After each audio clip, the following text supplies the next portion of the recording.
Well, it's time now for this week's Focus 50 Plus. Dr. George Schofield is here to continue our talk on summer visits with the grandkids. Good morning. Good morning. Now, for those folks who kind of missed maybe next week, why don't you give us an overview of what we've been talking about? Okay. What I talked about last week was that summer's coming. It's going to be here before we know it. And whether the grandkids come to see us or whether we go to see the grandkids, there are a couple of gifts we can really give them. One is one-on-one time with us, and the other one is an experience they might not otherwise have if we didn't craft it for them. All right. So, what exactly we're talking about? We're talking about again planning, but then again planning for time here, but away from you as well. Yes. Yes. So, what happened to me this week was because of last week's show, I kept having people stop me on the street and say, "What are you talking about? They're just younger versions of us. They're going to get an education. They're going to get married. They're going to go to work.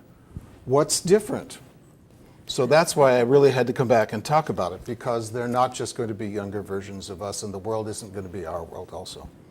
Okay, so now when they come here and we give them all these experiences, why is it so important that we give them the new experiences? Well, if you look at the three things people talk to me about, the first of which was, aren't they just going to get an education? The fact is that in our day, you got an education, and it was a guarantee of employment. College education is actually more important now than it ever was, but strangely, it's not a guarantee of employment. If you don't have it, it's not going to happen. Right. If you do have it, there isn't a guarantee, so you have to start earlier. That's the first thing. The second thing I talked about was marriage. The people talk to me on the street. People are waiting a lot longer, and a lot of people are choosing not to have children. Really very different than our era. And the third thing has to do with work. We knew our bosses. Our work was structured as jobs. Our grandchildren may never have a job. They may have short-term gigs. They may do a variety of things.